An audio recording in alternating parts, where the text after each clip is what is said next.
Jeff Bezos et Elon Musk sont les personnes les plus riches du monde aujourd'hui. Mais si tu mettais leurs deux fortunes en commun, ce montant n'approcherait même pas de la richesse de la personne la plus riche de l'histoire. Voici Mansa Musa, l'homme le plus riche qui ait jamais vécu.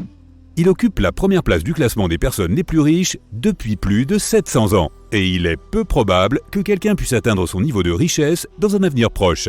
Jeff Bezos possède environ 203 milliards de dollars, Elon Musk plus de 300 milliards de dollars.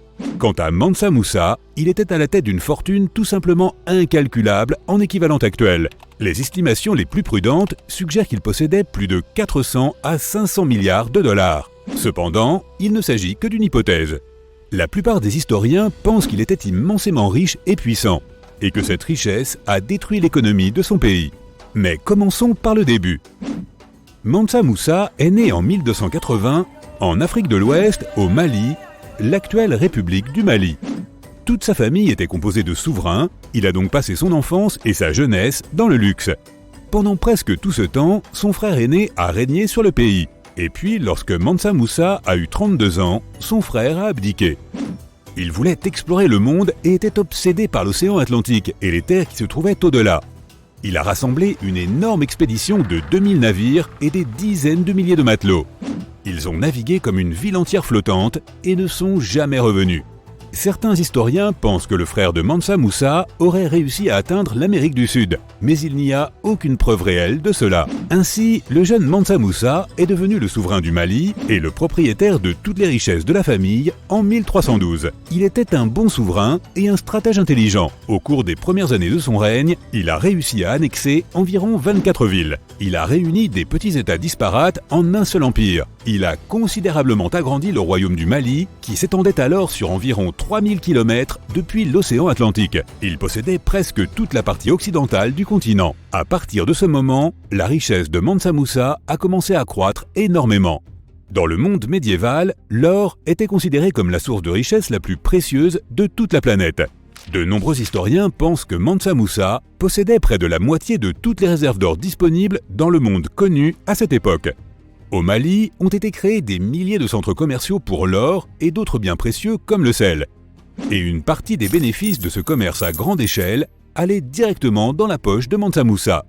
Il avait tout l'argent, le pouvoir et les serviteurs, mais il y avait quelque chose qui lui manquait désespérément. Son désir était similaire à celui de son frère.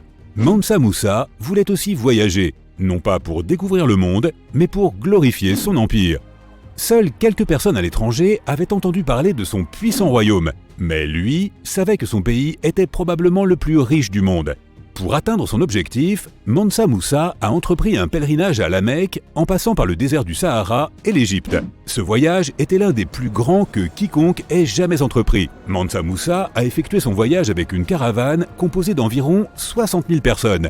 Il était accompagné de toute la cour royale, de tous les fonctionnaires, de milliers de soldats, d'artistes, de chameliers, de marchands et de dizaines de milliers de serviteurs. Ils ont emmené un long troupeau de chèvres et de moutons pour se nourrir. C'était comme une ville immense qui se mouvait dans le désert. Imagine la quantité d'eau et de nourriture nécessaire pour nourrir cette foule. Dès que le roi annonçait une halte, d'immenses campements étaient installés. Il aurait fallu une journée entière pour en faire le tour. Des milliers de personnes travaillaient à la préparation des repas.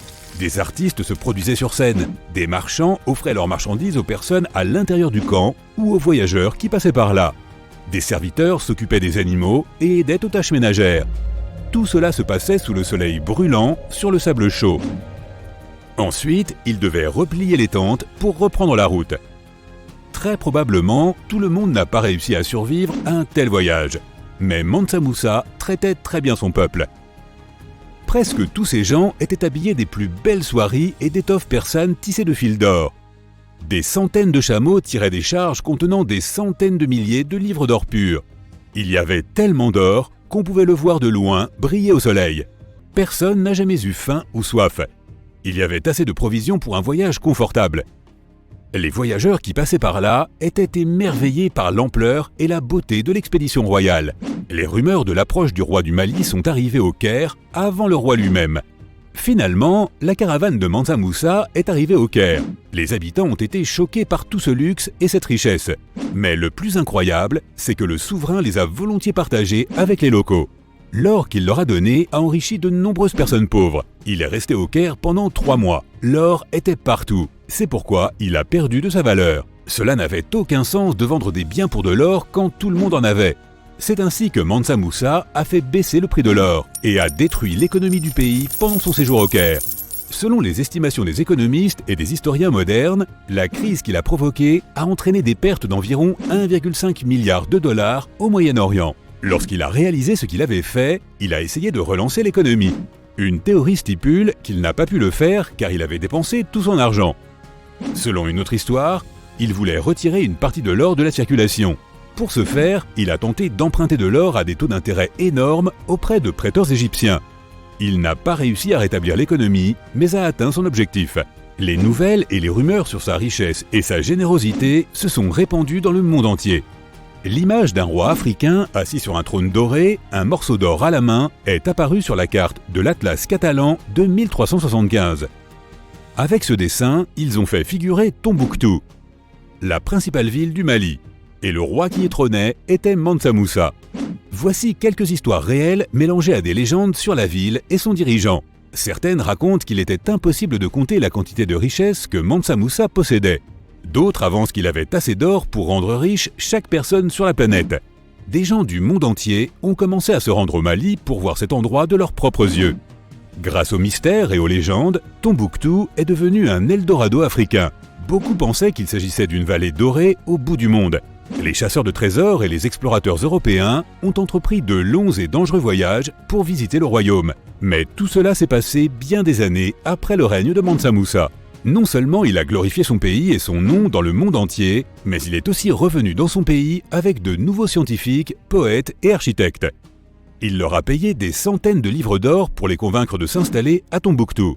Le montant qu'il a donné à chacun d'entre eux serait d'environ 8 millions de dollars en monnaie actuelle. Il a commencé à investir dans l'éducation, les arts, la littérature, l'architecture et les bibliothèques.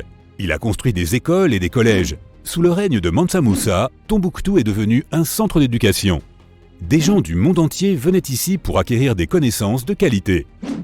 En 1337, Mansa Moussa est décédé à l'âge de 56 ans. Ses fils ont hérité de toute sa richesse, mais ils n'ont pas réussi à conserver l'héritage de leur père. De nombreuses disputes, des tentatives pour obtenir plus d'argent, des soulèvements et des intrigues, tout cela a conduit à l'effondrement du puissant royaume. L'empire s'est de nouveau divisé en petits États. Pendant des centaines d'années, le Mali a perdu de sa puissance. Puis, les Européens sont arrivés sur ce territoire et cela a finalement détruit l'Empire. C'est pourquoi on en sait si peu sur la dynastie royale de Mansa Moussa aujourd'hui. L'histoire du Moyen-Âge est principalement vue d'un point de vue occidental, et seules quelques personnes ont entendu parler du Mali pendant le règne de Mansa Moussa. Si les Européens avaient visité le royaume à son apogée, au sommet de sa puissance militaire et économique, Mansa Moussa serait devenu beaucoup plus célèbre, et la gloire du royaume se serait étendue sur plusieurs siècles.